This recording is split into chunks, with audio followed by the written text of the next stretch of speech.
how ni say na so fu so abo agye memo wo me how ni say be abosumi mienum me da sorry na me nsa me nan na akwa say ti say de kwa ti say de minya stroke for no akwa say there be echia okay ti ma no pana me de ko hospital ona no sanyina na me fancy nyina na me hu say wano no chia ti me de ko hospital no maka say symptoms of stroke okay ti umma me be drip din so sims na sama me drugs ni me ko tobi me no me ejai be 1 month more di ejai na me say ko afekwa na ayekese me da na dwubia na asaba ma me ko review no me se me ko to adru no do me tobi me antobi enso se seje ade bet sakra na me yam hihim because anadwubia na aba me so me ton ade ma obi ne pa hwe me sa no so yare na o yare no enye hospital yare obi de onamti opa afechiri me so nipa na hu no ye de bosomfo me pa chwe de oto ma de minim nipa kra oye na oto de me pa chwe na me ton bags no fa he kate ya no hu me na o kan sa asem ne chwe me sa tam de na ho ato awtimi ye ana wo ndo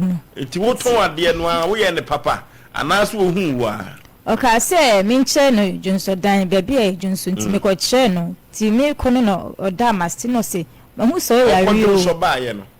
o no e dan ho se o ko no o kwa akojunso no sa dan ni no frame se me mra na o hu se me yare wan sre bibia mfiri wo me ba che da bi o hu se me yare no enye kwasa bibia me de be ko hospital sa me hu nto me ti me pa me fa chi me so minim bebia me fa mo na de bia me ti mu na me se me de masem be damo so mo hwehwe mame yare pa na ha me na se bibi na tachi nti na ma na dwumi na wan kan je se ne wo kwan bi so a wo fa so mo awo e bia ka nya instant healing na okojun o si mi nche na okojun so nti me no oba na be ma e pa che no e berima o te say papa penin ne afika krade papa penin sa na meka no what do you say ba che menya 37 e ba try ni ofufu mu ado me ka so anyini o size na ese kokose chimu size type no ufiri kuro be so patron face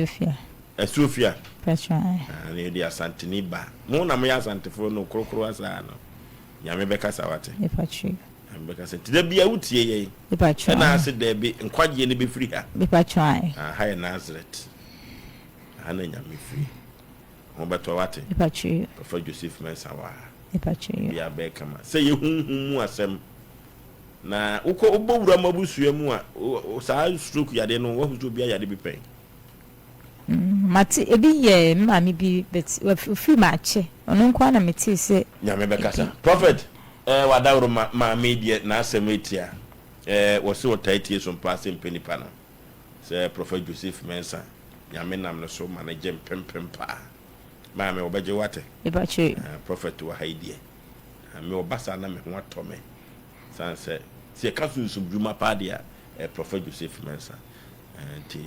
so ya konwa na so na prophet sanse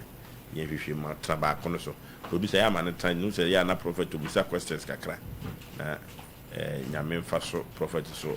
enyime system ya de no ko kakra no wo ka se ekotete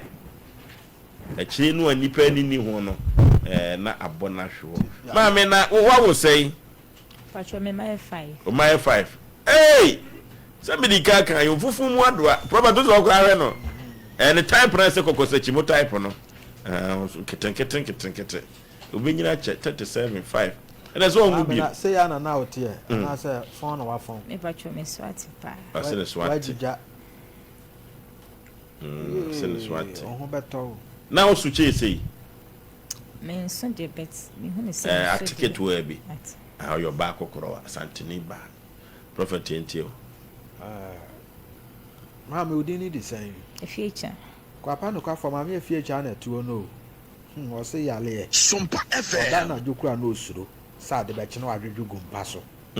yale ti say stroke na ni di esan ye pesi ehu say ampa sa yale eye sunsun mu ade amla me sani fanye sunsun mu ade enko benkum ten. Anye sunsun. Mame. Papa. Bible na aka asem bi a kire me o. Na eno mintumi nka ne ha. Yale bi ekuta maame we yale ne symptoms na ma ne hunu sa yale we. Okay. Aha ya kwan ho mintumi nka. Ekina wo ba ho a beka kire wo. Na ma ye waduro ama na afiri ho. Anya sa de a stroke no benya. Okay. Yale bi de kuta no ne symptoms no. Ena ma ne hu so yale stroke no. Ah man no kwa. Ena ma no so sete. Okay. Enya ntoma. Enya aduabo. Yale. Okay. Mame. Ubenya trade dim. Why? Pachi. Oba patu ya nhihie bia wo se wo maame wo nana bi na ye wonte sa fo adwene ko wate. Pachi. Prophet osa ni mabidru nim abai te kan akoma to yem.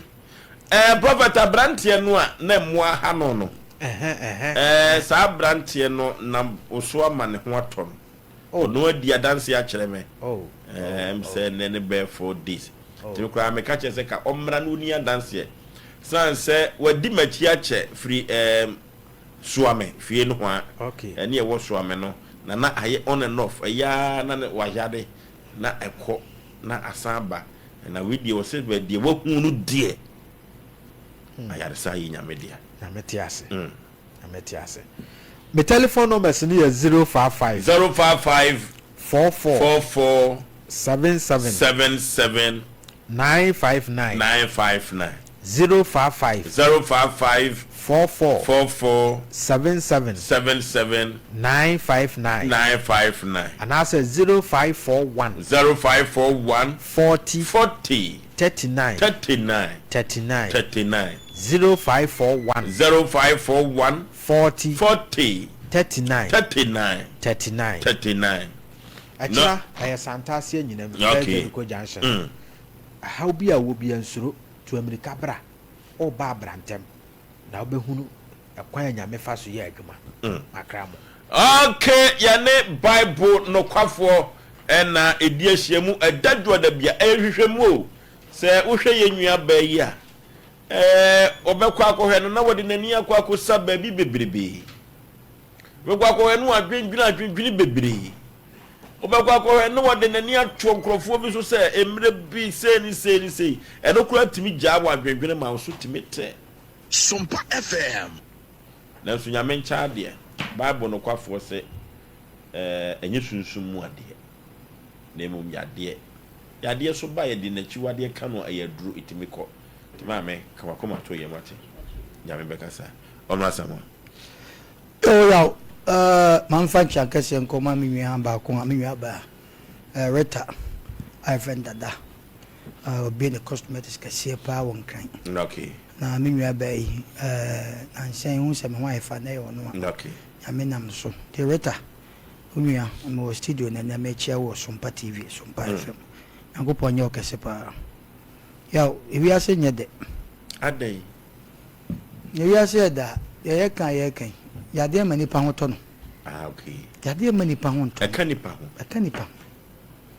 ya eno ma bi ya bi bet my one via the board mu ni adan etimi yesa oni se malaria timi cho na so da na kasa bodin bi wan hwe ya na ko bodin bi na ade chi a na akwala ne da na obone na na bidin anane maami bidin hey asante fo asem anadwo akwala ne da na oboni pa so masidi nipa ne ebaifo yare ha dwen asumdue ni wiase na me ka asem bi che nipa da se ni bi anam wiase entra won ka se wiase eda ho sa akwa prophet awe mo se nye bibia de na beye dan na maami nso se be ne ho aton nipa woti wiase aduru me bi a na ne nse ko na ya ana mi busa se sa ya de a eba ye SOMPA FM doctor bu okra na eba ne ho na ede na ne din su pie de he se siatika ena idea ndien ena hwan sa din na efefi hefa me kura me so e me nwan wo kwaku doctor bu ho a ye ne ti so a ye ba wiase a na ye wure na sisi fomu a sebe ye bokola ne ade aye malaria sa ya le omunya edin no ko fefre edin so de siatika osa ena de mon ka bin kan we cancer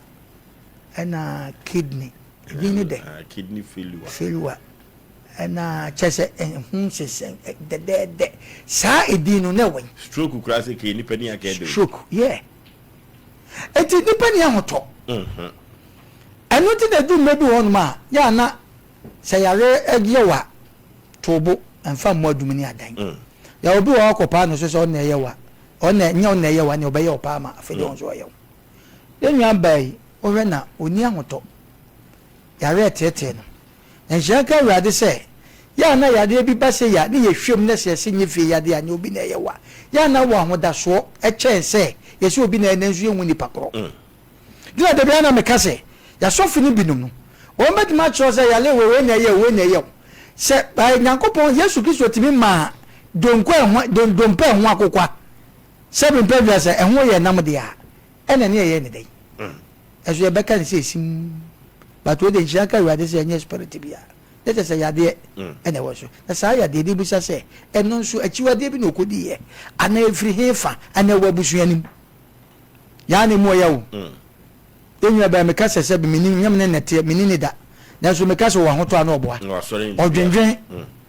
na wo hwe se be ma a wa wo mo so a wo se num meboa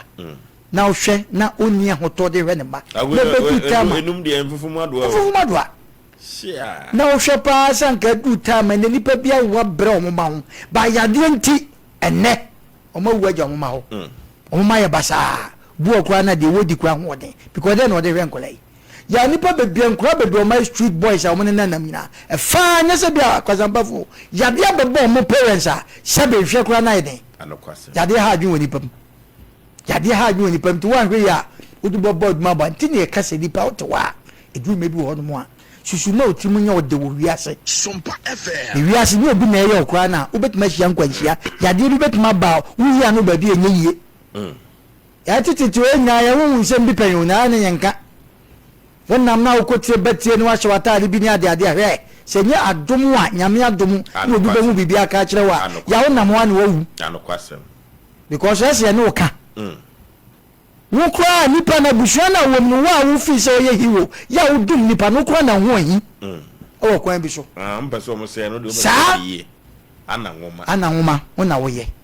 enso ni nyina ya na ye ka se edu mebi a yo be ka empabo ya me de bia maka nya mountains ngwa na ese ko hu awurade nye obi a de a oso de makwa yenso enfa makwa nti awurade se wo gidie na o chan pani bompa nyame o som nya mountains ti e be ka che nwa bai se abani se ya o man pa bo ntime no ni mum yenhwe ne ye kan nyame ko bi yenka ne kwawo ebi kura na yi na duro ho na sika wo eno so ni asem no yawo eduro bia ya na bia no ni na duro na sika nyege na o de koto na wo ye betma nya doctor be hu sa ya de se ne ye bebo ni a kire no na so ye kan hu sika ye kan hu aduro kire wo kan hu sika yawo wo ko fa ne ye problem no na de bia na me kase oko developed countries na ya na aban wo boy individuals no e wo no ma bi se hu